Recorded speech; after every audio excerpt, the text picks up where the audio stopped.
traumas. Here's what's very important. That is like someone hitting enter on the keyboard.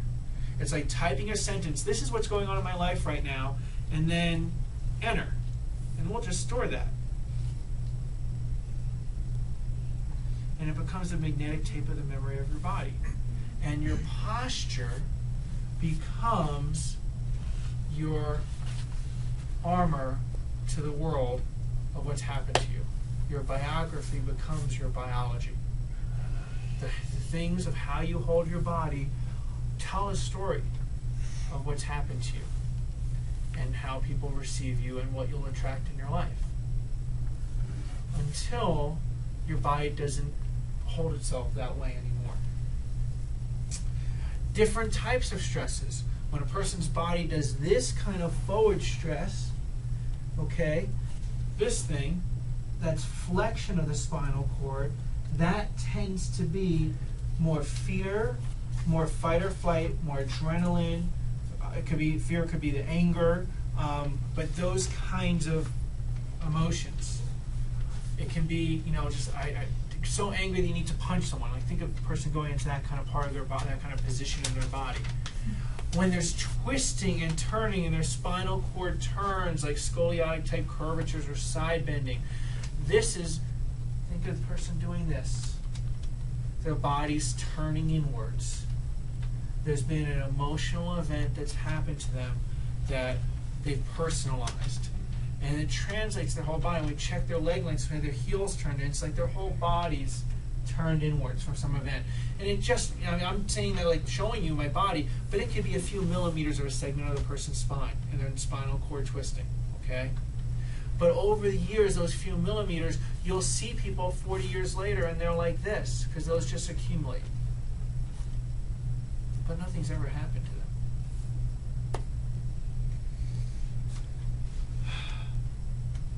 There was a study that was done at University of California, Irvine, I'm sorry, that's a different one, UCLA. And it was on depression. And they took people that were certifiably depressed. So they weren't just a little depressed, they were good at it, okay?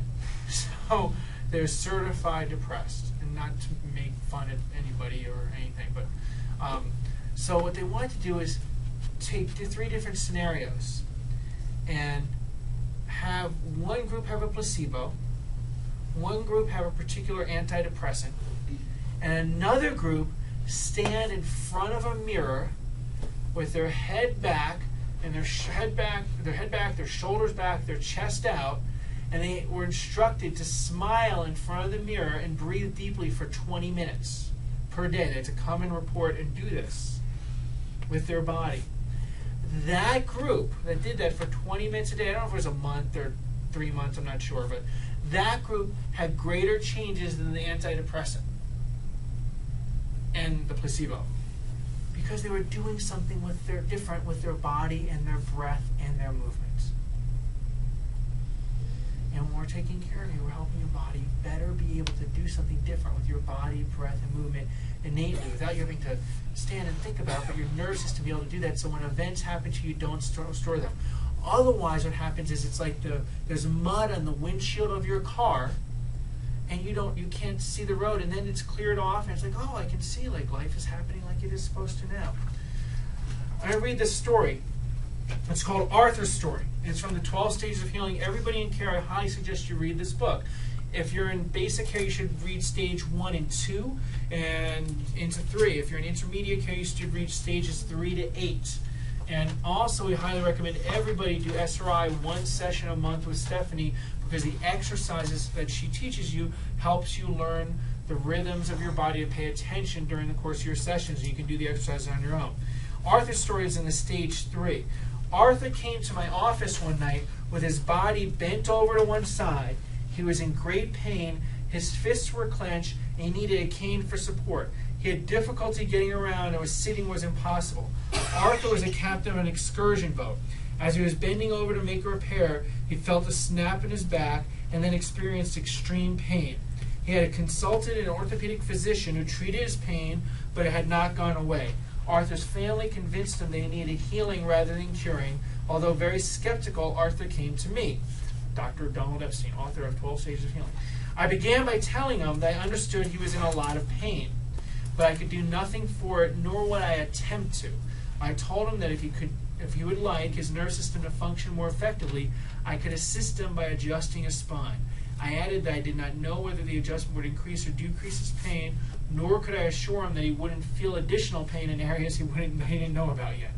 I told him you can't heal it until you can feel it. Out of deference to his family, Arthur decided to let me adjust his spine. I examined it, and because of the tense feel of the musculature, asked him if an emotional trauma occurred about 20 years earlier. We're trained to actually feel a person's spine and tell you, and be able to tell emotional traumas were they 5 years or 10 years or 20, and was it emotional trauma or more chemical trauma. That's what he's talking about. If any emotional trauma occurred 20 years earlier, his case history had revealed no major trauma. He replied nothing happened that year, but added his brother died in Vietnam 23 years ago, but that had nothing to do with his back now, because he just hurt his back while he was making a repair. Realize everything's connected. When I found where the interferences needed to be adjusted, I carefully adjusted his spine in the area where his neck met his skull. The results were dramatic. Within seconds, Arthur's spinal posture began to shift. His neck was no longer pitched forward, and his fists were no longer clenched. He placed his cane on the floor and sat up comfortably. He said, you know, I almost cried today from the pain. I never cry. I never even cried when my brother died. I did not ask him for that revelation, nor did I expect him to say anything of that nature. Yet his comment is characteristic of what happened when a nerve system is freed from a perspective. The interference blocking the nerve system from moving into the next level of reality is discharged. It's not unlike driving for hours and suddenly realizing that our movement had been impaired by a buildup of mud on the windshield. As we sat for a few minutes listening to a rendition of Paco Bell's canon that included sounds of oceans and birds, Arthur suddenly started to cry. He told me how he hated birds because they annoyed him so much while he worked. Now he realized that they were God's voice speaking to him, a comment coming from a person who had no interest or training in spiritual matters. As I left him to attend to other patients, he said, I just want to get lost in the sounds of this tape and the birds. The second time I saw Arthur, I adjusted another vertebra in his neck, and he re-experienced a trauma to the point that he thought blood was coming out of his mouth. He began punching the air and screaming, it's broken, while holding onto his jaw and face. He was reliving an event that took place about 3 years after his brother had died. One day his father had lost his temper and tried to kill Arthur by pushing a refrigerator on top of him. He not only re-experienced the facial distortion of that one-time impact, but he re-experienced the trauma, the emotions, and the unresolved information he needed to go through. His reactions were not expected, nor were they solicited. They came up when his nervous system became freed from a perspective. So understand, your biology becomes your biography. I'll share a story, and very often, your body has a story to tell you. Dr. Richelle and I, we're always very excited when people have all kinds of symptoms and things change. It's wonderful. Like someone told me today that she could turn her head for the first time. And that's great. I mean, for some people, that's like a miracle, okay, that you can turn your head and look in the mirror of your car, and we're excited about that. At the same time, we really don't want to communicate to people that we're here to remove your symptoms. Your body will remove your symptoms when it's ready to. May you have no symptom